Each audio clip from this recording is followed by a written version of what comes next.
কিছুক্ষণ আগে আমরা সরকারের তরফ থেকে একটি প্রেস বিবৃতি পেলাম।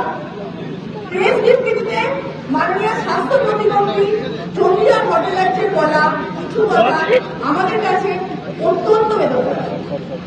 প্রথমত, তারা বারবার স্বাস্থ্য পরিষেবা নিয়ে তাদের চিন্তা প্রকাশ করেছে। আমরা আগেও বলেছি, এখনো বলছি যে 93,000 জন ডাক্তারের মধ্যে এই রাজ্যে জুনিয়র ডাক্তারদের সংখ্যা মাত্র 7,500। সর্বমোট 245টি সরকারি হাসপাতালের মধ্যে মেডিকেল কলেজ যেখানে জুনিয়র ডাক্তাররা কর্মরত, সেটির সংখ্যা মাত্র 26টি। এই পরিসংখ্যান প্রমাণ করে যে জুনিয়র ডাক্তারদের কর্মবিরতিতে যদি রাজ্যের স্বাস্থ্য পরিষেবা ভেঙে পড়ে, তাহলে তার দায় জুনিয়র ডাক্তারদের নয়, বরং স্বাস্থ্য দপ্তর তথা রাজ্য সরকারের। কেন এত বেহাল স্বাস্থ্য পরিষেবার হাল রাজ্যে থাকবে যে জুনিয়র ডাক্তাররা কর্মবিরতি করলেই সেটি ভেঙে যাবে? আমরা তো শিক্ষানবিশ মাত্র। শিক্ষানবিশরা কর্মবিরতি করলে যদি রাজ্যের স্বাস্থ্য ব্যবস্থা ভেঙে পড়ে, তাহলে সেই রাজ্যের স্বাস্থ্য ব্যবস্থার যে চূড়ান্ত বেহাল দশা তা বলার অপেক্ষা রাখে না।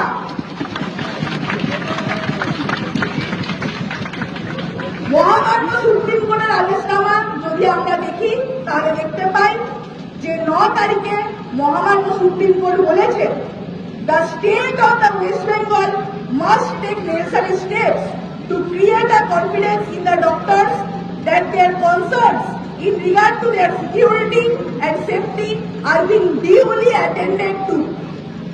কিন্তু আমরা এখনো অব্দি তার বাস্তবায়নে সরকারের তরফ থেকে কোনো সদর্থক ভূমিকা দেখতে পাইনি। মাননীয় স্বাস্থ্য প্রতিমন্ত্রী বলেছেন, সুরক্ষার দাবি নাকি আমাদের মূল দাবি। কিন্তু আমরা স্পষ্টভাবে জানিয়ে দিতে চাই যে সুরক্ষার দাবির পাশাপাশি এই নারকীয় ঘটনার প্রতিবাদে বিগত 32 দিন ধরে রাজ্য তথা দেশ জুড়ে চলা এই গণ আন্দোলনের মূল দাবি বিচার এবং বিচারের পথে যারা বাধা হয়ে দাঁড়াচ্ছেন তাদের অপসারণ এবং উপযুক্ত তদন্তের আওতায় আনা। কিন্তু এই দাবিগুলোকে লক্ষ্য করে একমাত্র সুরক্ষার দাবিকে আলোচনার একমাত্র বিষয় হিসেবে উপস্থাপন করতে চাওয়া আসলে এই গণ আন্দোলনকে অশ্রদ্ধা করা। স্বাস্থ্য প্রতিমন্ত্রী বলেছেন, খোলা মনে আলোচনা করতে চান, যেখানে কোন রকম শর্তের জায়গা নেই। আমরাও খোলা মনে আলোচনা করতে চেয়েছিলাম এবং এখনো চাই।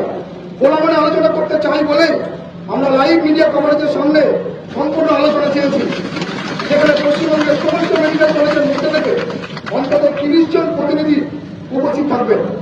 আমাদের বোনের সাথে যে নারকীয় পাশবিক অত্যাচার হয়েছে তার বিচার চেয়ে 32 দিন রাজপথে থাকার পরেও মাননীয় মুখ্যমন্ত্রীর সাথে খোলা মনেই আমরা আলোচনা করতে চেয়েছি।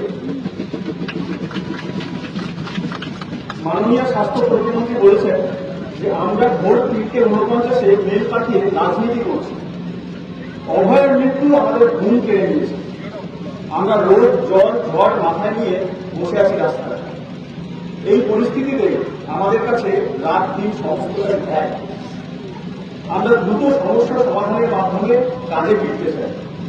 আজ এই অবস্থায় রাত 3:49 মেল করে মুখ্যমন্ত্রীর সঙ্গে দ্রুত আলোচনায় সমস্ত বিভ্রান্তি দূর করা আমাদের কাছে এক ইমার্জেন্সি বিষয় ছিল, কোনো রাজনীতি ছিল না।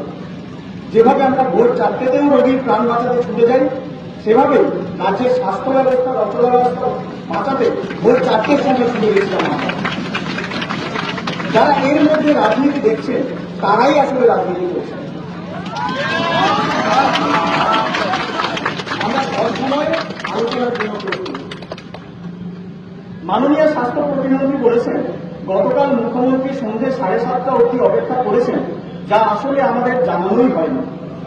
আমরা আজ ভোর 3:49 মেল করার পর বিকেল 3:23 তার উত্তর পাই।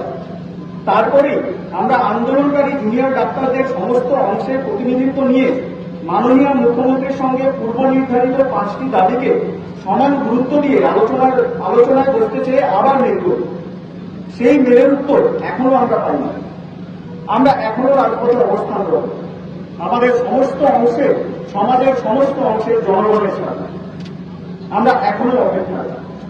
স্বাস্থ্য প্রতিমন্ত্রী, আপনারা নবান্নের এসি ঘরে বসে হতাশ, আমরাও রাজপথে বসে হতাশ।